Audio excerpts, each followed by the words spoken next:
ଜାଣିଛନ୍ତି କାହିଁକି ଗ୍ରହରାଜ ଶନିଶ୍ଚରଙ୍କୁ ଶନିବାର ଦିନ ତେଲ ଶନିଶ୍ଚରଙ୍କ ଉପରେ ଢଳାଯାଏ?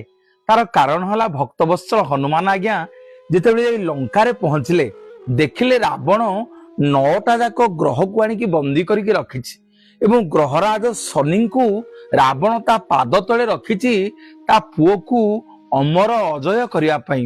ଯେତେବେଳେ ହନୁମାନ ଆଜ୍ଞା ସମଗ୍ର ଲଙ୍କା ବୁଲିକିରି ଦେଖିଲେ ଗ୍ରହରାଜ ଶନିଶ୍ଚର ଆଜ୍ଞା ବନ୍ଦୀ ହେଇକିରି ଅଛନ୍ତି, ଦେହ ମୁଣ୍ଡ ଯାକ କ୍ଷତ ହେଇଯାଇଛି।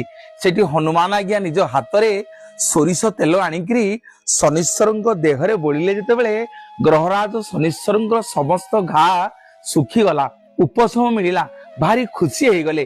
ସେଠି ଗ୍ରହରାଜ ଶନିଶ୍ଚର ହନୁମାନଙ୍କୁ କହିଲେ ହେ ହନୁମାନଜୀ, ପ୍ରତ୍ୟେକ ଶନିବାର ଦିନ ଯିଏ ତମର ହନୁମାନ ଚାଳିଶା ପାଠ କରି ମୋର ଶରୀରରେ ସୋରିଷ ତେଲ ଲଗେଇଦବ, ସୋରିଷ ତେଲକୁ ଢାଳିଦବ, ମୋର କୋପ କେବେ ହେଲେ ତା ଦେହରେ ପଡିବନି। ମୁଁ କେବେ ହେଲେ ମୋର ଶନିର କୋପ ଦୃଷ୍ଟି ତମ ଭକ୍ତ ପାଖରେ ପଡିବନି। ତେଣୁ ଯୋଉ ଭକ୍ତ ମାନେ ପ୍ରତ୍ୟେକ ଦିନ ଶ୍ରୀ ହନୁମାନଙ୍କର ଚାଳିଶା ପାଠ କରନ୍ତି, ହନୁମାନଙ୍କର ଭକ୍ତ ହେଇଥାନ୍ତି, ତାଙ୍କ ଉପରେ ଆଜ୍ଞା ଗ୍ରହରାଜ ଶନିଙ୍କର କୋପ ପଡେନି। ଏବଂ ଯୋଉମାନେ ଶନିବାର ଦିନ ଓସ୍ତ ଗଛ ମୂଳରେ ମୁଣ୍ଡିଆ ମାରି ଗ୍ରହରାଜ ଶନିଙ୍କୁ ସୋରିଷ ତେଲରେ ଗାଧେଇ ଦିଅନ୍ତି, ଅଭିଷେକ କରନ୍ତି, ତାଙ୍କୁ ଗ୍ରହରାଜ ଶନି କିଛି କ୍ଷତି କରନ୍ତିନି।